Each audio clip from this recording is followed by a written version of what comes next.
Dogs are carnivores. Full stop. End of story. That's the end of the video. No, it's not that simple. But I switched my dog to a carnivore diet, and I strongly believe that the carnivore diet is the optimal diet for a dog. And there's a few reasons I believe in that. I watched my parents' last 2 dogs develop cancer and suffer a slow and painful death. And I grew up with these dogs. You know, it was tough to watch. It's a tough thing to see. And I'm sure a lot of you out there can relate to this, because the rates of chronic disease and obesity in dogs has just skyrocketed in the last few decades. I mean, it has. It's really gone up substantially. And based on the stats, I can't imagine how many people out there, how many people watching this video have dogs that are suffering through the same thing. You know, things like diabetes, cancer, tumors, probably blindness, all this stuff that they're dealing with. And it's tough to see. I mean, we love our animals. We don't want these bad things to happen to them. And not only is it hard, it costs a significant amount of money. I think vet practices now are getting like human healthcare, where it's, you know, you got pet insurance, and you have to have pet insurance because the cost of vet bills is astronomical. I mean, if you've experienced this and you're going through this with your dog, I mean, feel free to leave a comment down below and share your story. I mean, I think this is a great way for people to connect and kind of share our experiences and help each other out through these really difficult times, because they're extremely difficult times. But over the years, I've watched countless friends and family members have their dog's health just completely destroyed. I mean, several of my friends had dogs that got tumors, and they would take them to the vet and spend thousands of dollars on getting these tumors cut off, only to have these tumors come back like a few months later. It did not last. And then a few of my other friends had dogs that developed diabetes, which is not something that a dog should be getting, and they were spending like $1,000 an injection for these dogs. And this was a lifelong thing. They became dependent on these insulin injections, and they would fork out like thousands and thousands of dollars to keep this dog alive through the last few years of its life. And you know, the worst part about this is that a lot of these dogs, they develop these conditions, and they should have 4, 6, 8, sometimes even 10 years of life left. I think my parents' last dog developed cancer at like 6 or 7 years old. It was a Rottweiler. It got really bad cancer. It was like bone cancer in the joints and things like that. And I watched this dog deteriorate. And this dog should have had 10 years of life left. I mean, it really should have. But it was overweight. You know, it was in bad health. You could tell the health was deteriorating. And you know, I think they thought they were doing the right thing by feeding this dog kibble, which is what we're told. Even the vets tell us to feed our dogs kibble. And that's what they were doing. They were feeding the dog kibble, and again, the last 2 dogs they had developed cancer, and they both died from it. It's a terrible life for these dogs, but I think the main thing here is that this is largely preventable. So when I sat back and thought about this, and I thought about what all these dogs had in common, every single one of them, 100% of the time, it was always dogs that were eating diets of processed kibble. Processed kibble from big industry. Every single time. The companies that make these dog foods are the same ones that make the hyper-processed food for us. They're the same ones that fill up 90% of the grocery store shelves. Companies like Mars, JM, Smucker, Nestle, all these companies that make our food are the same ones that are making these dog foods. And even though it says Purina or it says Puppy Chow or whatever it says, it's still coming from the same companies. And they're putting the same artificial ingredients in there. They're full of the same toxins, the same contaminants, the same chemicals. It's all the same stuff. That is what I've found is the common denominator between all these dogs. It's the common thing. It's what links all this together. So I went through some really tough times with my health, and I just did a video on that, so I'll put a link in the description for that if you want to watch it. But I made the decision 5 years ago to change my diet and change my lifestyle, and I adopted a carnivore diet, and it healed every single one of my illnesses within a year's time. It completely transformed my life. And when I made this change, I had already learned a whole bunch of stuff about diet, nutrition, and health, and how all these foods impact our health. And it didn't make sense for me to change my lifestyle and improve my health without doing the same for my dog, because by this point I knew that the dog food I was feeding my dog, the kibble, was not optimal. It was not ideal for my pet. So again, I couldn't consciously make the choice to change my lifestyle and improve my health knowingly feeding this stuff to my dog. I just couldn't do it. So when we think about dogs and what they should be eating, they're direct ancestors of wolves. They're hyper-carnivores and apex predators by nature, but omnivores by force. And what I mean by that is that we feed them a diet of 60 to 80% processed carbohydrates, very little meat. And the food we do feed them is full of harmful ingredients and fillers. This is not a natural diet for a canine. They survive on these foods that we've chosen for them because they're survivalists, and they can eat a vast array of foods to keep them alive in the wild if there's a lack of food, if they can't find other animals to eat. But these foods are not and will never be optimal for them. I like to think about this in simple terms. If my dog was separated from me in the wild and I was not there to make its food or process its food, what would it have access to eat? And not just what would it have access to eat, but of the foods it would have access to, which foods are available year-round in the climates that it lives in, and which foods does it have the hardware to be able to process itself. So again, dogs are direct ancestors of wolves, and wolves are typically found in very arid, dry, harsh climates. Places like, mountain regions, there's a lot of snow in these places. Other wild canines, they live in prairies and very deserted type regions that are very hot, and there's just not a lot of plant life. So the vegetation in these places is going to be very limited, and of the vegetation that is there, it's already getting consumed by other animals. There's animals that rely on these foods for nutrition, unlike a wolf that is made to eat other animals. So let's start with fruits. A dog is not going to have access to fruit year-round in most of the climates where dogs are going to be found. So there's going to be a very specific time of the year where fruit is available. And of the fruit that's available, there's only a few different kinds of fruit that are going to be at ground level that a dog can consume. You've got berries and things like that. Everything that comes from a tree is going to be largely consumed by the time it ever hits the ground. And then when it hits the ground, it's going to be so scarce because again, these wolves are competing to eat these foods with all the other animals that eat these things.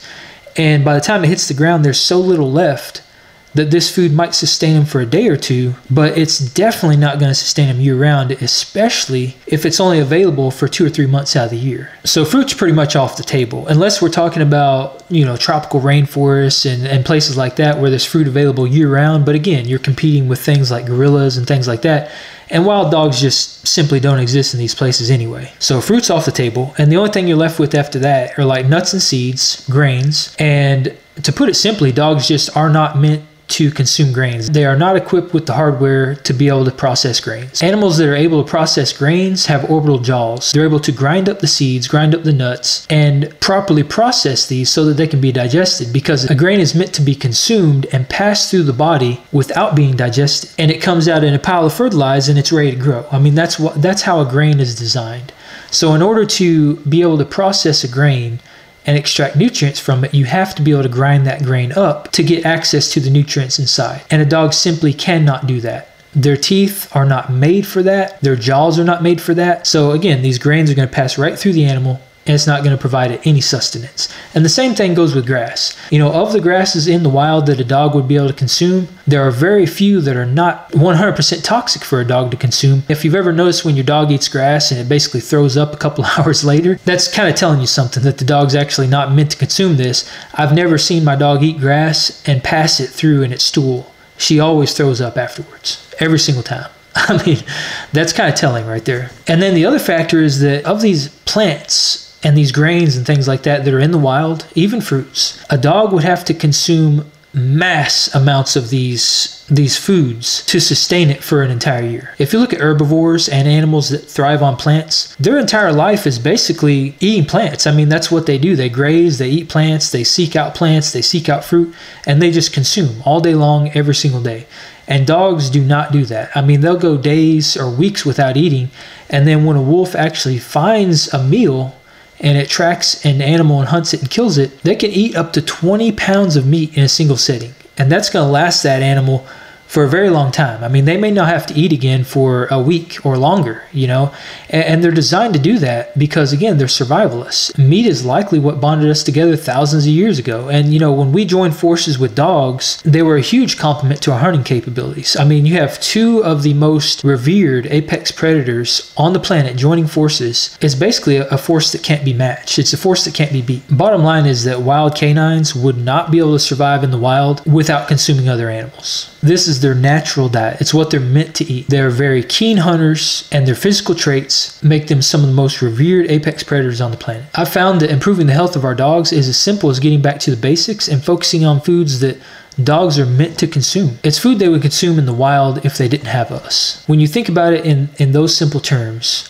What would they consume in the wild if they didn't have us? And what would they be able to consume in the wild if they didn't have us? It really starts to become very clear. If these dogs were in the wild, they would either be consuming another animal or another animal would be consuming them. So after I switched myself to a carnivore diet, seeing the vast improvements it had on my health, it was a no-brainer to switch my dog. Because again, you know, when I thought about it in those terms, it just made sense. If I'm switching myself to a carnivore diet and I'm having these improvements, it makes sense for me to switch my dog to a carnivore diet because that's what she's meant to consume and that's what she would consume in the wild if she didn't have me. So if it had those profound benefits on me, it makes sense that it would have probably even more profound benefits on her, which it did. Her coat has improved. She's got a thick, shiny coat now. She never gets sick. She had a reoccurring leg injury years ago when she was like a year old. She got her leg stuck in between the V of a tree and it really damaged it. She had to go on NSAIDs for a while and it was constantly irritated. You know, I was giving her all kinds of stuff like glucosamine and supplements and all these things, and it would only mask the problem. It never actually fixed it. But since she's been carnivore, and she's been carnivore for as long as me because I switched her right around the same time that I started, that leg is fully healed. You know, she's 6 years old now and she is as vibrant and as alive and as energetic as she was when she was a puppy. And again, my parents' last dog, the Rottweiler they had, he got cancer and died at 6 years old. And I couldn't imagine that happening to my dog because she is so full of life and so energetic. She probably has another 10 years at least. She's in fantastic health. And I think that's the way dogs are made. They're made to be able to survive a lot longer than they do, and they contract these illnesses at such young ages now, and their lives are cut so short. I mean, we have such a limited time with them anyway, so it just makes sense to feed them a diet that's going to give you the most amount of time as possible with your beloved dog. So there's a few things I do to make sure that we're eating very nutrient-dense foods that are toxin-free and chemical-free. The first thing is that I source my food as often as possible from my local community. So I have a local butcher shop I visit all the time, and that's where I go to get our food. I go there and I get chicken leg quarters, I get chicken breast, I get hamburger. That's where I get all my organ meats, all these things. And I am able to consistently save money by doing this. That's the other thing. So the premium kibble I was buying her was $68 for 25 pounds. That boils down to about $2.40 some cents a pound for processed kibble, because it's still processed kibble. Even though it's premium dog food, it was still about 60% processed carbohydrates, along with all the other additives and artificial ingredients and things that were in there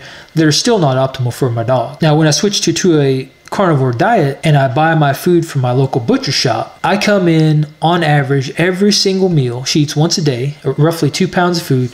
Every single meal costs roughly between $1 to $2 a meal. And that's it, because I'm able to catch chicken on sale. I get it for 79 cents a pound sometimes, up to the most I pay for it is $1.79 a pound.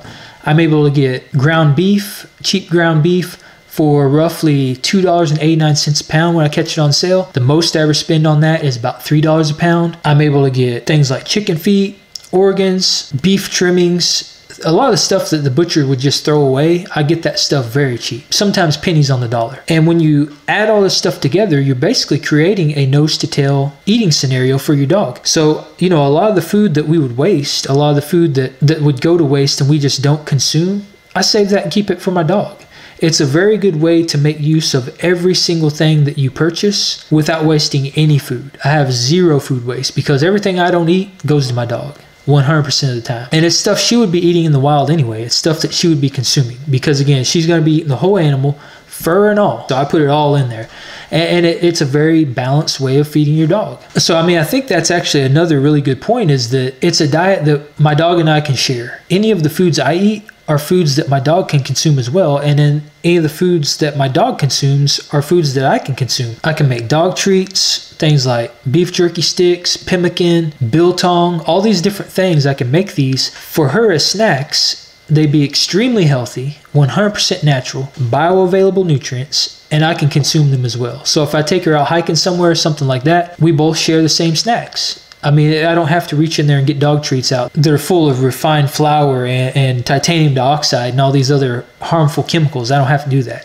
I just reach in there, grab a beef jerky stick, and I continue on. Making these changes for your dog, it can be very simple. And honestly, it's just as simple as transitioning your dog from processed kibble to a carnivore diet. which does take a little bit of time and it takes a little bit of effort, but it's honestly as simple as just phasing out kibble a little bit at a time. And of the kibble that you phase out, you just replace it with meat products. I'll definitely do another video on this, and I'll put together a step-by-step on how I transitioned my dog from a diet of processed kibble to a carnivore diet. So if you have plans to switch your dog to a carnivore diet, let me know in the comments below if that's something you're thinking about doing. I'll provide some links in the description that will help with food sourcing, as well as some quick tips on how to get started. Be sure to like and subscribe, join the Apex Tribe so you don't miss the step-by-step for switching your dog to an all-meat carnivore diet. And if you and your pup are struggling with your health, just remember there's always hope. And there's people out here rooting for you. We can accomplish so much more than we imagine. We just have to believe in it, and we have to fight.